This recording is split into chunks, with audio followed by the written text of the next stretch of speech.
अगर आप class 12th board, NDA या जेईई की प्रिपरेशन कर रहे हैं तो स्टूडेंट्स आपके लिए ये क्लासेस जो एसआरएस स्टडी पॉइंट के द्वारा मैथ्स की चलाई जा रही हैं बहुत ही उपयोगी साबित होने वाली हैं। Hello and very good evening to all of you, myself Ranjit Singh, your maths mentor. आज की क्लास में हम लोग एनसीईआरटी के टॉप 5 क्वेश्चंस लेने वाले हैं जो एनसीईआरटी बुक से हैं, और ऐसे ही धीरे धीरे करते हुए हम लोग एनसीईआरटी के साथ साथ रेफरेंस बुक प्लस पीवाईक्यूज को सॉल्व करेंगे 1 बाय 1 क्वेश्चंस का लेवल धीरे धीरे हम बढ़ाते चलेंगे, जिससे कि आपकी अंडरस्टैंडिंग भी बढ़े और आप क्वेश्चंस को हैंडल करने की जो कैपेसिटी है वो भी आपकी बढ़ती जाए। आइए देखते हैं बिना टाइम वेस्ट किए हुए पहला क्वेश्चन क्या है। एनसीईआरटी का पहला क्वेश्चन है, determine whether the relation R in the set A. एक सेट दिया हुआ है 1 2 3 सो ऑन करते हुए अप टू 14 एलिमेंट दिए हुए हैं, defined as R equal to x comma y such that 3x minus y equal to 0 is reflexive, symmetric and transitive. तो बच्चों इस क्वेश्चन में हमको क्या करना है, एक सेट दिया हुआ है, सेट 1 से लेके 14 तक नेचुरल नंबर दिए हुए हैं, और इन नेचुरल नंबर्स को लेते हुए आपका रिलेशन जो डिफाइन किया गया है उस रिलेशन की कंडीशन है कि x कामा वाई जो ऑर्डर्ड पेयर है उसके दोनों एलिमेंट में एक रिलेशन है आपका, वो रिलेशन है 3x minus y equal to 0, और इस रिलेशन को हमको दिखाना है कि रिफ्लेक्सिव है, सिमेट्रिक है एंड ट्रांजिटिव है या इनमें से कुछ नहीं है। तो क्या करना होगा, सबसे पहले हम लोग जो सेट दिया है उसके हिसाब से रिलेशन को ले आएंगे, बनाएंगे, तब उसमें फिर हम चेक करेंगे।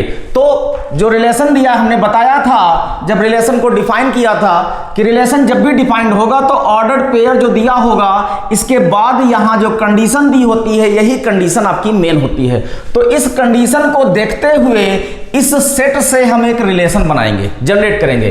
तो यहां दिया हुआ है आपका 3x minus y equal to 0। अब 3x minus y equal to 0 दिया है तो यहां से हम क्या लिख सकते हैं, y इक्वल टू हो जाएगा आपका 3x हो जाएगा। अब आप x इनपुट करेंगे यहां से, तो x की वैल्यू जैसे ही आप 1 पुट करते हैं तो y हमको क्या मिल जाएगा, 3 मिल जाएगा, 3 इंटू 1, और x इक्वल टू जब आप 2 पुट करते हैं तो y क्या मिल जाएगा, 6 मिल जाएगा। x इक्वल टू 3 पुट करेंगे तो y इक्वल टू हमको 9 मिल जाएगा। x इक्वल टू 4 पुट करेंगे तो y इक्वल टू 12 मिल जाएगा, और जैसे ही आप x इक्वल टू 5 पुट करते हैं तो y इक्वल टू हमको 15 मिल जाएगा। जबकि कह रहा है कि x और y चूंकि एक ही सेट से डिफाइन किया गया है, इसका मतलब है कि रिलेशन हमारा R such that a to a बना हुआ है, क्योंकि एक ही सेट दिया है तो इसका मतलब है कि x और y दोनों सेट ए में होने चाहिए।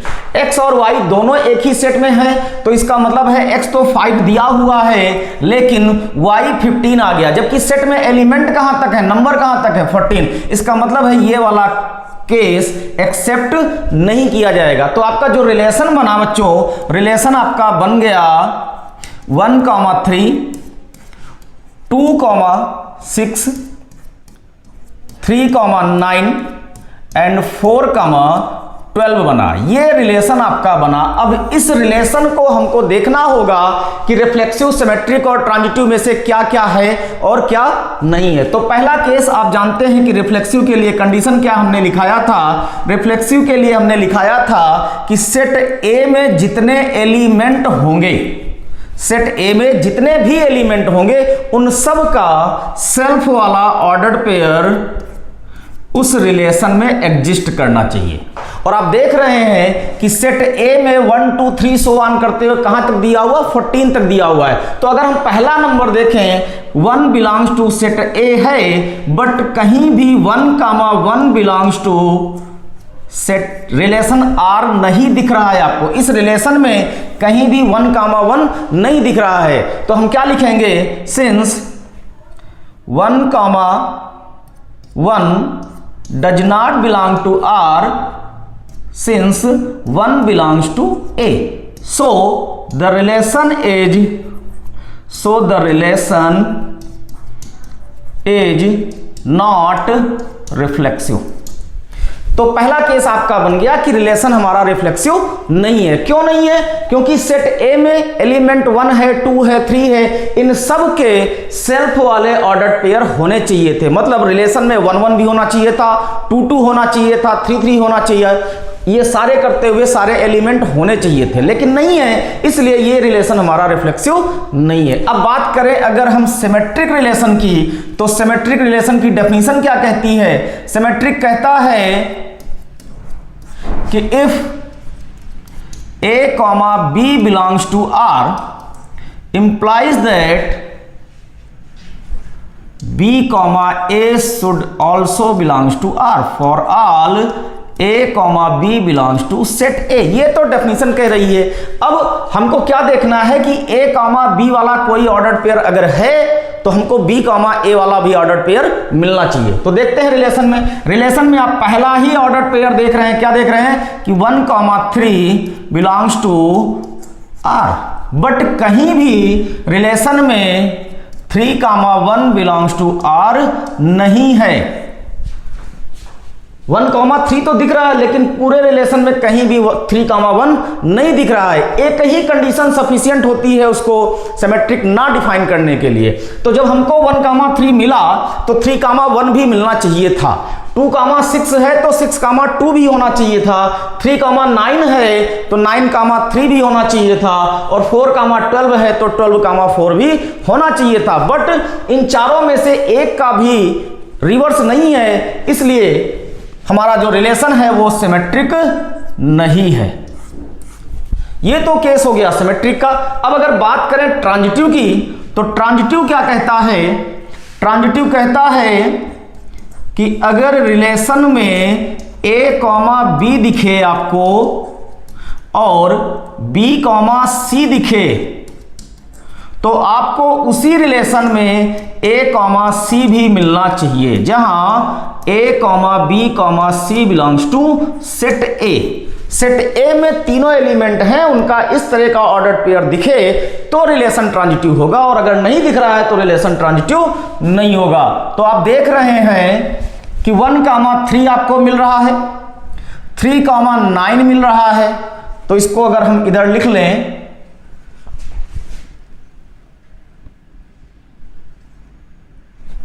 One, 3 belongs to R and 3, 9 belongs to R, तो हमको क्या मिलना चाहिए था? ये 3 से 3 कैंसिल आउट हो जाएगा, हमको मिलना चाहिए था 1, 9 बिलोंग्स टू R। ये हमको मिलना चाहिए था, लेकिन कहीं भी रिलेशन में 1, 9 नहीं है। तो जब नहीं है तो इसका मतलब है कि रिलेशन हमारा ट्रांजिटिव नहीं है। इस प्रकार आपने देखा कि ये जो रिलेशन दिया हुआ था क्वेश्चन में, ये रिलेशन ना तो रिफ्लेक्सिव था, ना सिमेट्रिक था, और ना ही ट्रांजिटिव था। तो इस तरह अगर कॉन्सेप्ट आपका क्लियर है तो किसी भी क्वेश्चन को हम आसानी के साथ सॉल्व कर सकते हैं। क्वेश्चन समझ में आया होगा। आप स्क्रीनशॉट लेना चाहते हैं तो ले सकते हैं। फिर अगले क्वेश्चन की ओर बढ़ते हैं और देखा जाए कि अगला क्वेश्चन क्या है। क्लियर हो गया? आइए, अगला क्वेश्चन कह रहा है determine whether the relation R in the set n of natural numbers defined as r equal to x, y such that y equal to x plus 5 and x less than 4 is reflexive, symmetric and transitive। ये question भी NCERT का ही है। Second question है, एक set है जो natural number पर define है। जो सेट आपका है वो नेचुरल नंबर पे डिफाइन है। उसकी कंडीशन क्या है कि x, y जो ऑर्डर्ड पेयर हमको लेने हैं, उन ऑर्डर्ड पेयर की कंडीशन है कि y equal to x plus 5 होना चाहिए और x हमारा लेस देन 4 होना चाहिए। तो सबसे पहले हम x ले लें। क्या हो सकता है x आपका? क्योंकि नेचुरल नंबर लेना है और लेस देन 4 लेना है, तो हम क्या करेंगे? सबसे छोटा नेचुरल नंबर 1, फिर 2, फिर 3 हो जाएगा। ये 3 नेचुरल नंबर लेने हैं क्योंकि 4 से लेस लेना है। अब जो क्वेश्चन दिया हुआ है, क्वेश्चन में y की कंडीशन क्या है? y इक्वल टू है x प्लस 5। तो यहां से जब आप x रखेंगे तो y क्या हो जाएगा? 6 हो जाएगा। x इक्वल टू 2 रखेंगे तो y इक्वल टू क्या हो जाएगा? 7 हो जाएगा। और जैसे ही x इक्वल टू 3 रखते हैं तो y इक्वल टू क्या हो जाएगा? 8 हो जाएगा। अब यहां से अगर आप रिलेशन बनाएं तो आपका रिलेशन क्या बनने वाला है? रिलेशन हो जाएगा r इक्वल टू 1,6, 2,7 एंड 3,8 ये आपका रिलेशन बना। इस रिलेशन को हमको देखना है कि रिलेशन हमारा रिफ्लेक्सिव, सिमेट्रिक या ट्रांजिटिव है या नहीं है। तो आप देख रहे हैं कि जो सेट है वो नेचुरल नंबर का है। नेचुरल नंबर का है तो रिफ्लेक्सिव के लिए हमको क्या चाहिए। अब डेफिनेशन नहीं लिखते हैं, सीधे क्वेश्चन को ऑब्जर्व करते हैं, क्योंकि अगर क्वेश्चन आपको पॉजिटिव प्रूव करना होता है कि रिफ्लेक्सिव है तो आप कॉन्सेप्ट का यूज करते हैं, और अगर नेगेटिव प्रूव करना है तो आप किसी ना किसी पर्टिकुलर एग्जांपल को लेके शो करेंगे कि इस एग्जांपल के लिए क्वेश्चन हमारा रिफ्लेक्सिव नहीं है, सिमेट्रिक नहीं है या ट्रांजिटिव नहीं है। आप ध्यान रखिएगा। तो आप देख रहे हैं कि एक एलिमेंट 1 है तो हमको 1,1 मिलना चाहिए। आप क्या लिखेंगे, 1 belongs to set n, natural number का सेट है तो 1 belongs to natural number, but 1,1 does not belong to R, so the relation is not reflexive. पहला केस बन गया। अब दूसरा केस सिमेट्रिक के लिए देखेंगे हम लोग। सिमेट्रिक क्या कहता है कि अगर a, b आपको मिले तो b, a भी होना चाहिए। तो आप देख रहे हैं कि रिलेशन में हमारा 1,6 तो मिला, 1,6 तो मिल रहा है, बट कहीं भी आपको 6,1 नहीं दिख रहा होगा। 6,1 नहीं दिख रहा है ना, तो इसका मतलब है आगे हमको चेक करने की जरूरत ही नहीं है, रिलेशन हमारा सिमेट्रिक भी नहीं है। आपको कोई एक पर्टिकुलर भी नंबर दिख जाए, ऑर्डर पेयर दिख जाए जो कंडीशन को सेटिस्फाई नहीं कर रहा है, तो आगे हमको कुछ चेक करने की जरूरत नहीं होती, हम वहीं से उसको नॉट कंडीशन लगा देंगे, सीधे लिख देंगे कि सेटिस्फाइड नहीं कर रहा है, इसलिए ना रिफ्लेक्सिव है ना सिमेट्रिक, जो भी कंडीशन हम चेक कर रहे होंगे उसके हिसाब से लिख देंगे। अब अगर तीसरी कंडीशन की बात की जाए जिसमें हम लोग ट्रांजिटिव को डिफाइन करेंगे, तो ट्रांजिटिव क्या कहता है कि अगर कोई ऑर्डर पेयर a, b आपको मिले एंड b, c मिले तो आप a, c को ढूंढिए। अगर a, c मिल जाता है तो रिलेशन ट्रांजिटिव होगा, और अगर a, c नहीं मिलता है तो रिलेशन ट्रांजिटिव नहीं होगा। बट जो सेकंड कंडीशन हमने बताया था आपको, अगर आपने पिछली क्लास नहीं देखा हुआ है तो उसको आप जरूर देखना चाहिए, क्योंकि सारे केसेस वहीं से डिफाइन होंगे। कई बार डेफिनेशन में कुछ चीजें नहीं लिखी होती हैं जो हिडन होती हैं, उन हिडन चीजों को समझने के लिए आपको कहीं ना कहीं से सहारा लेना पड़ेगा। तो हमने पिछली क्लास में बताया हुआ है कि जो डेफिनेशन है उस डेफिनेशन के अलावा भी कुछ हिडन चीजें होती हैं जो उस कंडीशन को सेटिस्फाई करती हैं, उनको देखने के लिए आपको पिछली क्लास जरूर देखनी चाहिए। तो ट्रांजिटिव क्या कह रहा था कि अगर a, b है, b, c है तो a, c मिले, लेकिन अगर a, b या b, c में से कोई एक नहीं है या दोनों नहीं है तो हमको a, c की जरूरत ही नहीं होती है, रिलेशन हमारा ट्रांजिटिव होता है। बच्चे सबसे ज्यादा गलतियां यहीं पे करते हैं। हम देख रहे हैं कि 1,6 है, कहीं भी 6 से स्टार्ट होने वाला कोई ऑर्डर पेयर नहीं है। दूसरा 2,7 है, फिर 7 से स्टार्ट होने वाला नहीं है कोई, और 3,8 है, फिर 8 से स्टार्ट होने वाला।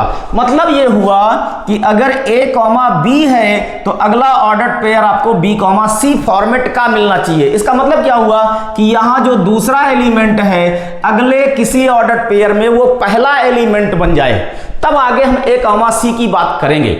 और अगर दोनों में से कोई एक नहीं है या दोनों नहीं है तो रिलेशन ट्रांजिटिव होता है। तो आप देख रहे हैं कि 1,6 6 से स्टार्ट होने वाला अगला नहीं है, 2,7 7 से स्टार्ट होने वाला अगला नहीं है, 3,8 8 से भी स्टार्ट होने वाला कोई ऑर्डर पेयर नहीं है। इसका मतलब है हमको a, c की जरूरत नहीं है, रिलेशन हमारा ट्रांजिटिव है।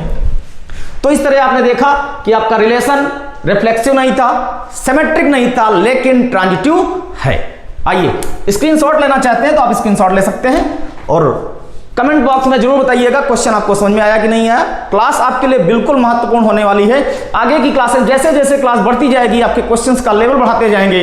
अभी एनसीईआरटी के क्वेश्चन सॉल्व कराएंगे, जैसे एनसीईआरटी के क्वेश्चन कंप्लीट हो जाएंगे पहली एक्सरसाइज के, फिर हम पीवाईक्यूज लाएंगे और रेफरेंस बुक को ले आएंगे, उसके क्वेश्चन आपको हम सॉल्व कराएंगे। अगला क्वेश्चन आपका है determine whether the relation R in the set A 1 2 3 4 5 and 6 defined as R equal to x, y such that y is divisible by x is reflexive, symmetric and transitive। Third question है ये NCERT का। इस third question में आपको एक set A दिया हुआ है, इस सेट ए को लेकर जो रिलेशन डिफाइन किया गया है कि जो भी ऑर्डर्ड पेयर बनेंगे उन ऑर्डर्ड पेयर्स की कंडीशन होगी कि जो दूसरा वाला एलिमेंट होगा वो पहले वाले एलिमेंट से डिविजिबल होगा।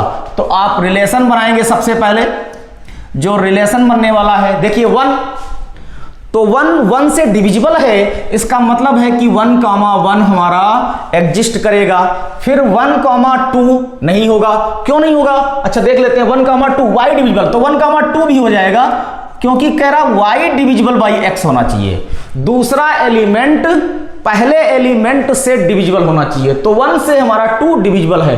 फिर 1,3 ये भी सही है, 1,4 ये भी सही होगा, 1,5 ये भी सही होगा और 1,6 ये भी सही होगा। क्यों? क्योंकि जो दूसरा एलिमेंट है वो पहले एलिमेंट से डिविजिबल हो रहा है। फिर आगे बात करेंगे सेकंड वाला, सेकंड है 2,2 ले लेंगे क्योंकि 2 से 2 डिविजिबल है।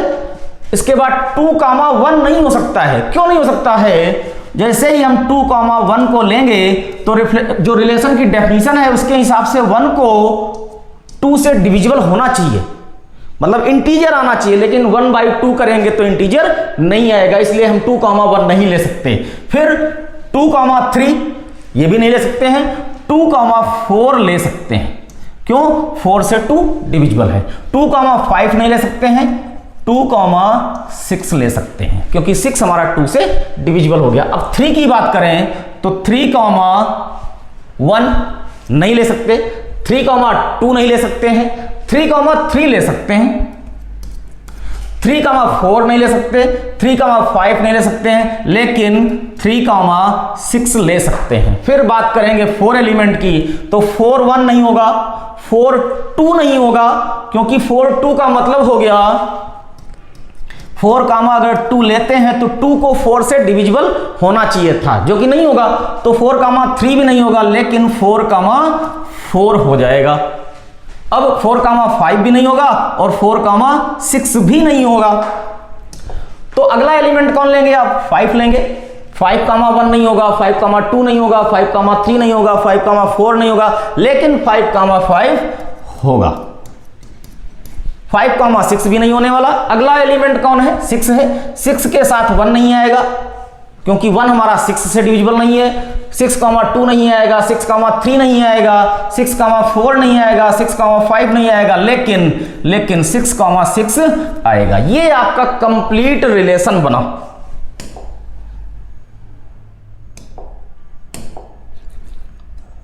ये आपका रिलेशन बना। अब इस रिलेशन को हमको चेक करना है कि रिफ्लेक्सिव, सिमेट्रिक और ट्रांजिटिव में से क्या क्या है। तो सबसे पहले रिफ्लेक्सिव चेक कर लिया जाए।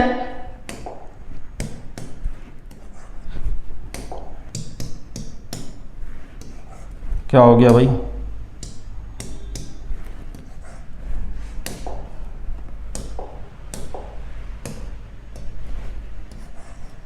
रिफ्लेक्सिव चेक किया जाए। रिफ्लेक्सिव के लिए आप देख रहे हैं कि सेट ए में जो एलिमेंट है 1, 2, 3, 4, 5 एंड 6, तो 1,1 आपको मिलना चाहिए। देखो 1,1 भी है, 2,2 मिलना चाहिए, बिल्कुल है, 3,3 मिलना चाहिए, वो भी है, 4,4 मिलना चाहिए, वो भी है, 5,5 मिलना चाहिए, वो भी है, 6,6 मिलना चाहिए, वो भी है। तो इसका मतलब है कि रिलेशन हमारा रिफ्लेक्सिव है। अब इसको लिखेंगे कैसे? आप लिखेंगे since 1 belongs to A and 1,1 belongs to set R. ऐसे ही 2 belongs to A and 2,2 belongs to R. इस तरह करते हुए आप सारे एलिमेंट यहां शो करेंगे। 6 belongs to A and 6,6 belongs to R. So the relation is reflexive. ये केस बना रिफ्लेक्सिव का। अब अगर बात करें सिमेट्रिक की, तो सिमेट्रिक की कंडीशन को अप्लाई करते हैं कि अगर ए, बी दिख जाए। अब ए, बी का मतलब आप समझ गए होंगे कि ऐसा ऑर्डर्ड पेयर जिसके दोनों एलिमेंट अलग अलग हों। तो हमने पहला ही एलिमेंट देखा कि 1,2 belongs to relation R, but कहीं भी हमको 2,1 नहीं दिख रहा है। 2,1 does not belong to R, so the relation is not symmetric. बाकी के ऑर्डर्ड पेयर चेक करने की जरूरत ही नहीं है। कोई भी एक अगर ऐसा ऑर्डर्ड पेयर मिल गया जिसका रिवर्स नहीं मिल रहा है तो रिलेशन हमारा सिमेट्रिक नहीं होगा। यहीं पर लिख देंगे the relation is not symmetric. Clear हो गए? आइए अब ट्रांजिटिव की बात करें। ट्रांजिटिव रिलेशन में 1,2 ये दिखा 1,2 बिलोंग टू आर एंड अभी 2 से स्टार्ट होने वाला देखो क्या है, 2,2 है तो ये तो सेम कट जाएगा तो 1,2 फिर से आ जाएगा। इसको देख लेते हैं 2,4 बिलोंग टू आर, ये हो गया। अब देखिए यहां 2 है और यहां 2 है, कट जाएगा तो हमको क्या मिलना चाहिए, 1,4 बिलोंग टू आर होना चाहिए। तो आपको अगर 1,4 मिल रहा है तो आगे बढ़ेंगे, ये 1,4 मिल रहा है, इसका मतलब यहां तक तो सही है। फिर आगे बात करें 1,2 के साथ 2,6 ये बैठा हुआ है, 1,2 belongs to R and 2,6 belongs to R. तो हमको क्या मिलना चाहिए, 1,6 बिलोंग्स टू आर मिलना चाहिए। अगर 1,6 मिला तो आगे बढ़ेंगे और चेक करेंगे, नहीं मिला तो यहीं लिख देंगे ट्रांजिटिव नहीं है। बट यहां रिलेशन में आप देख रहे हैं कि 1,6 है, इसका मतलब है कि रिलेशन आगे देखना पड़ेगा। अब 1 से स्टार्ट होने वाले और कोई बचे नहीं तो 2 में आते हैं। अच्छा 1,5 से भी नहीं चेक होने वाला है, कोई मतलब नहीं है। 1,3 हो गया। अब 1,3 का मतलब 3,3 है तो 3 से 3 कट जाएगा, 1,3 ही बनेगा जो कि यहां पर है। और 3,6 लेंगे तो 3 से 3 कट जाएगा, 1,6 भी आपको मिला हुआ है। अब 2 से चेक करो, 2,4 है और 4,4 है, 4 से 4 कट जाएगा तो 2,4 ही मिलेगा, यही रिलेशन हो जाएगा। 2,4 से खत्म काम, 2,6 चेक कर लेते हैं, 2,6 है और इधर 6,6 है तो ये भी 6 से 6 कटेगा, बीच वाला 2,6 मिलेगा, बैठा हुआ है यहां पर। और आगे कुछ चेक किया जाए, बाकी के सारे एलिमेंट सेम वाले हैं तो इसका मतलब है कि कोई भी एलिमेंट ऐसा नहीं मिला जो इस कंडीशन को सेटिस्फाई ना कर रहा हो। तो इसका मतलब है कि रिलेशन हमारा ट्रांजिटिव है, रिलेशन हमारा ट्रांजिटिव है। तो इस तरह करते हुए आपने देखा कि जो रिलेशन हमारा था ये रिफ्लेक्सिव भी हुआ लेकिन सिमेट्रिक नहीं था बट ट्रांजिटिव है। तो ऐसे आसानी से आप क्वेश्चंस को सॉल्व कर सकते हैं। चलिए स्क्रीनशॉट लेना चाहते हैं तो ले सकते हैं, और अगर क्लास अच्छी लग रही है, क्वेश्चंस आपको समझ में आ रहे हैं तो आप क्लास को शेयर करें और ज्यादा से ज्यादा इसको शेयर करें। और किसी क्वेश्चन में अगर डाउट है तो आप पूछ सकते हैं कमेंट करके, या स्क्रीन पर आपको नंबर दिख रहा होगा वहां पर आप डायरेक्ट हमसे संपर्क कर सकते हैं। अगला क्वेश्चन क्या कह रहा है, determine whether the relation R in the set Z of integers defined as r equal to x comma y such that x minus y is an integer is reflexive, symmetric and transitive। ये NCERT का चौथा question है जो कि important question है। यहां पर कोई पर्टिकुलर सेट बनाकर नहीं दिया गया है, वो सेट आपको इंटीजर्स का लेना है। तो क्या करना है हमको, अब यहां पर जब पर्टिकुलर नंबर नहीं दिए हुए हैं तो हम कॉन्सेप्ट मेथड का यूज करेंगे। कॉन्सेप्ट मतलब हुआ जो आपने डेफिनेशन सीखी हुई है उन्हीं डेफिनेशंस की कंडीशन को अप्लाई करेंगे। तो आप आइए पहले देखते हैं, जो रिलेशन हमको लेना है वो ऐसा लेना है कि r equal to x comma y such that x minus y is an integer, इसको सेटिस्फाई करना चाहिए। तो जब आप रिफ्लेक्सिव की कंडीशन को दिखाएंगे तो रिफ्लेक्सिव क्या कहता है कि अगर a हमारा सेट A में है तो हमको a कॉमा a भी उस रिलेशन में मिलना चाहिए। नाउ अगर हम a कॉमा a को उस रिलेशन में एज्यूम करते हैं तो गिवन क्वेश्चन का जो डेफिनेशन कह रहा है कि जो भी ऑर्डर्ड पेयर लेंगे उसके दोनों एलिमेंट को आपस में सब्सट्रैक्ट करेंगे।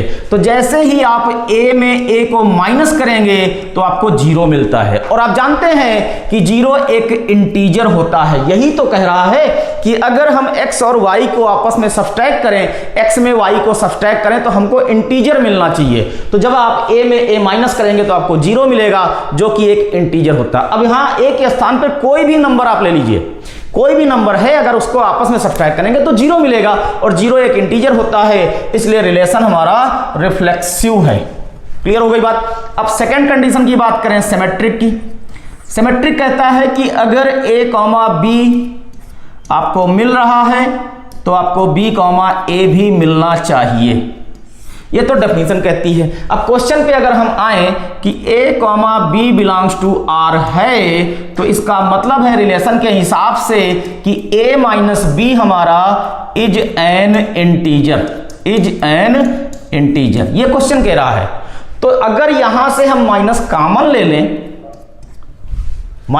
ले लें या ना कॉमन लें, आप जानते हैं कि अगर 5 माइनस 3 करते हैं तो हमको 2 मिलता है। 5 भी इंटीजर है, 3 भी इंटीजर है, तो सब्सट्रैक्ट करने पर 2 मिला जो कि एक इंटीजर है। डेफिनेशन सिमेट्रिक के हिसाब से क्या होनी चाहिए कि अगर 3 माइनस 5 ये भी एक इंटीजर हो तो सिमेट्रिक होगा। तो आप जानते हैं कि -2 भी तो हमारा इंटीजर होता है। इसका मतलब है कि अगर यहां हम b माइनस a लिख दें तो ये भी एक इंटीजर होगा। और जब जानते हैं कि a माइनस b का मतलब a, b है, तो b माइनस a का मतलब हो जाएगा b, a belongs to r। Symmetric यही तो कहता है कि अगर a, b मिल रहा है तो b, a भी मिलना चाहिए। अब यहां पर कोई भी दो नंबर आप लोगे, उनको सब्सट्रैक्ट करोगे तो एक इंटीजर आएगा, और अगर उनका स्विच कर देंगे ऑर्डर तो सब्सट्रैक्ट करने पे नेगेटिव आएगा, लेकिन नेगेटिव भी तो एक इंटीजर होता है। क्वेश्चन में कहीं भी पॉजिटिव नेगेटिव की बात नहीं कर रहा है, सिर्फ इंटीजर कह रहा है, इसलिए आपका जो रिलेशन होगा वो सिमेट्रिक भी होगा। अब ट्रांजिटिव की अगर बात करें तो ट्रांजिटिव क्या कहता है?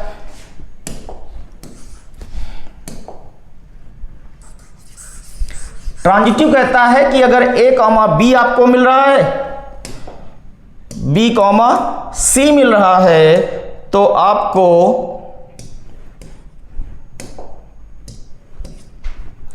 a, c मिलना चाहिए। आइए ट्रांजिटिव का केस देखते हैं।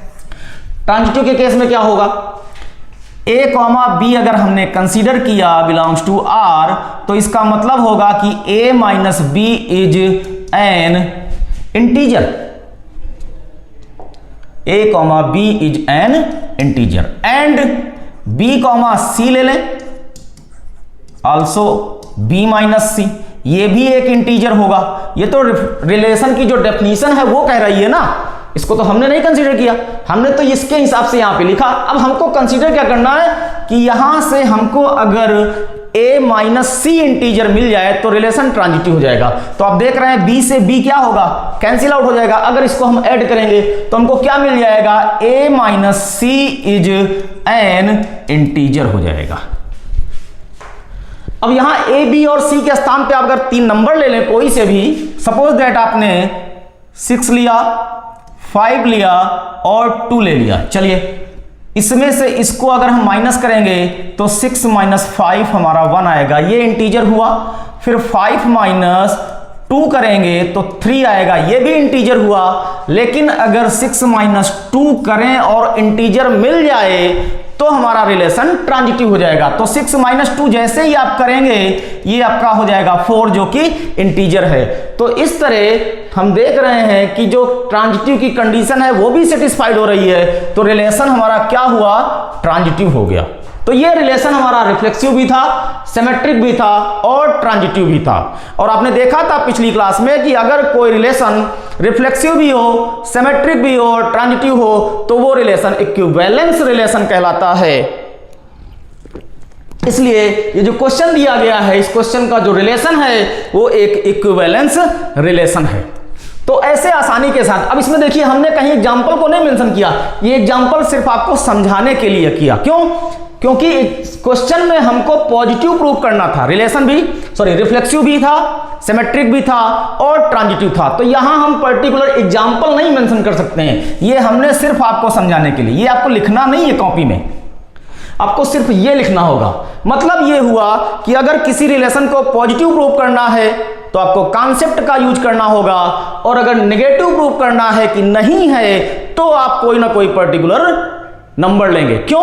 क्योंकि आप जानते हैं कि आप दिन भर में 100 अच्छे काम करिए, आपको शायद उतने लोग नहीं जान पाएंगे, लेकिन अगर एक गलत काम आप कर जाइए तो आप रातों रात वायरल हो सकते हैं। इसलिए जब भी हमको पॉजिटिव प्रूव करना होगा तो हम कॉन्सेप्ट का यूज करेंगे, और जब नेगेटिव प्रूव करना होगा तो कोई ना कोई एक पर्टिकुलर नंबर लेंगे। आइए अगला क्वेश्चन देखते हैं। एनसीईआरटी का 5वां क्वेश्चन है, determine whether the relation R in the set A of human beings is a town in a town at a particular time given by r equal to x comma y such that x and y work at the same place is reflexive, symmetric and transitive। पिछले question की तरह same question है।